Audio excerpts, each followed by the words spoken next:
Bismillahirrahmanirrahim. Assalamu alaikum wa rahmatullahi wa barakatuh. Welcome to EA English Production. Myself, Imran Ali Rai.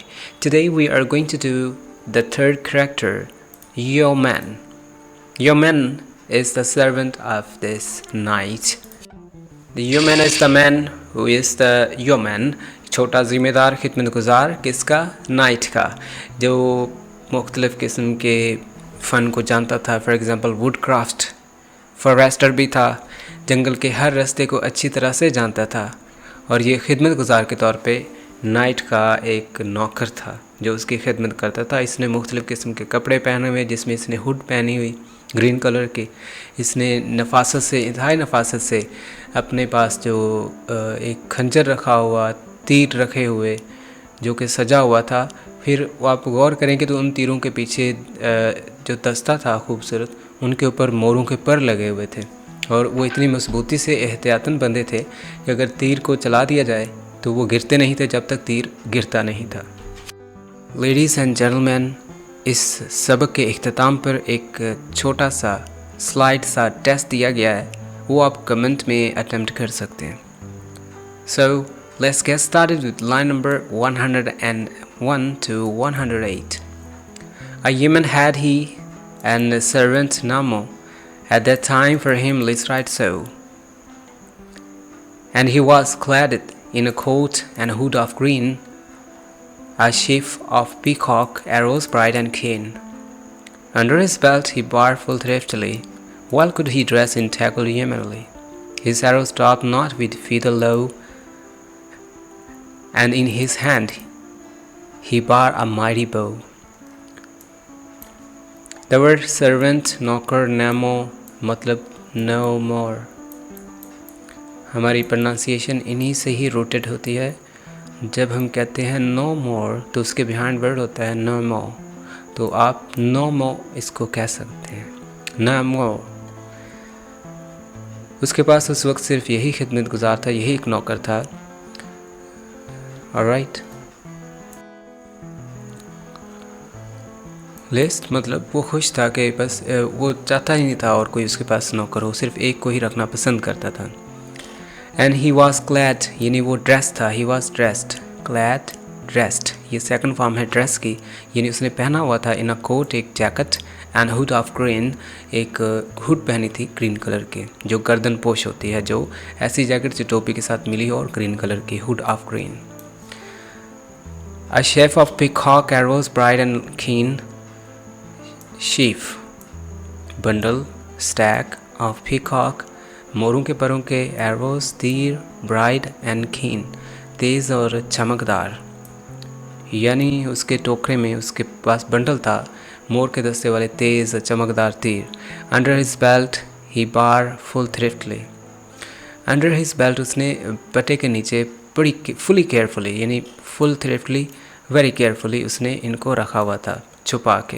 Well could he dress his tackle yeomanly, उसने अपने साजो सामान को human की तरह रखा हुआ था, टैकल रखे होना।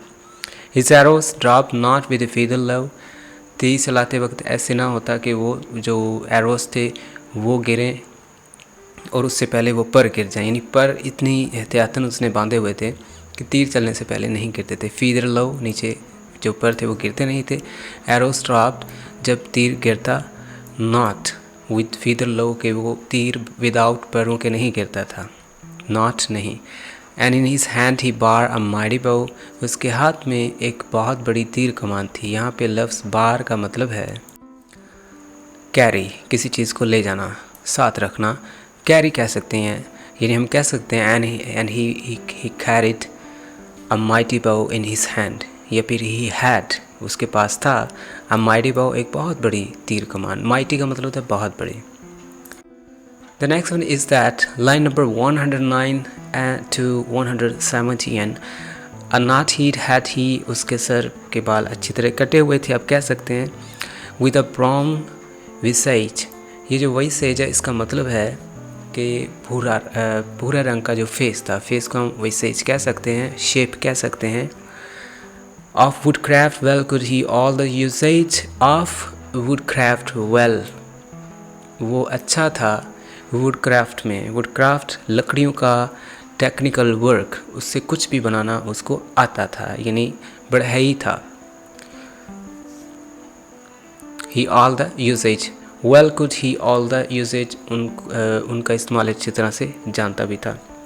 Upon his arm he bar a gay bracer, उसके हाथ में जो बाजू पे बांधा हुआ था एक ग्रे प्रेसर था, गे प्रेसर था। ग्रे प्रेसर मीन के खुशनुमा खूबसूरत किस्म का प्रेसर, यानी हिफाजती तौर पे जो बाजू के ऊपर चढ़ा लिया जाता है हिफाजती बंद, वो पहना हुआ था।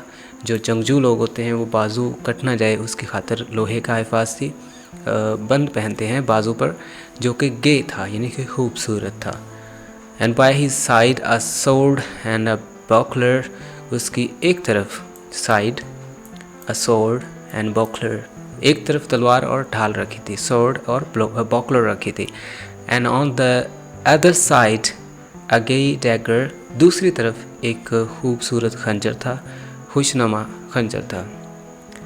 harnessed well and sharp as point of spear।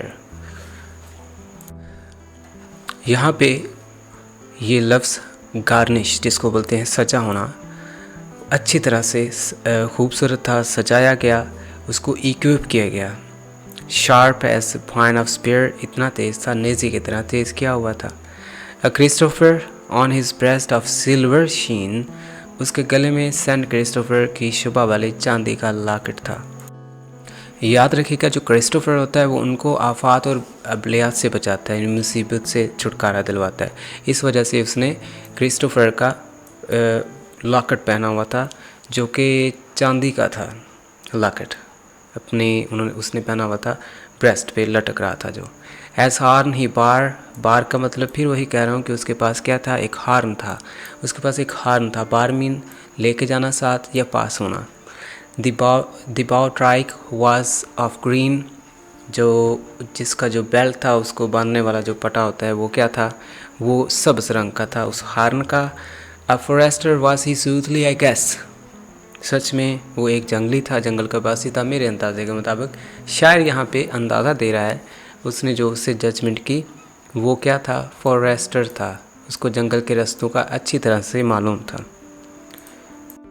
Well guys, words जो आपने अपने जहन में रखने हैं, not hit, brown, usage, usage, buckler, sword, daggers, sheen, press, Christopher, harnessed, powdery green, forester, servant, yemenly green, hood, peacock, thriftly, arrows, feather।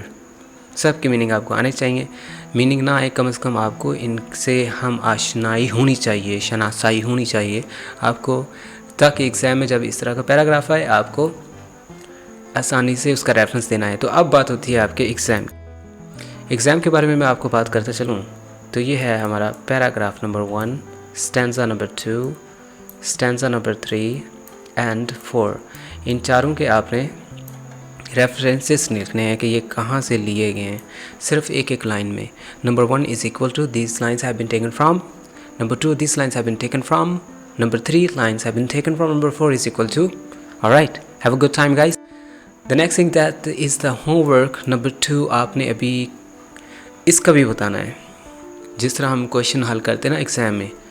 No Christian man so often of his degree in Granada at the siege had he be of Aljazair and ridden in Benmarian at Lais was he at Attalia when they were won and in the Great Sea at many a noble army had he be। ये लफ्ज़ Attalia बर्मिनियन है, ये लाइस है, अल्जायर है, ये गरनादा, ये CH, ये had, he often. पता चल गया होगा कि ये कहाँ से लिया गया, एक बहुत बड़े जंगजू की ही बात हो रही है, मुहिम की बात हो रही है। तो अभी तक जितना हमने पढ़ा उसमें एक ही वॉरियर की बात हो रही है। What is the reference of this stanza, who wrote it, who is the character of this stanza, what does the poet describes in this story and who else are related with the character। जो दो दूसरे हैं वो इससे कौन कौन थे, आपने इन सवालात के जवाब देने। हैव अ गुड टाइम, देखते रहिए, स्टे इन टच विद ये English for more. Up next we have the Prioress, the Nun, lesson number 3, prologue to the Canterbury Tales।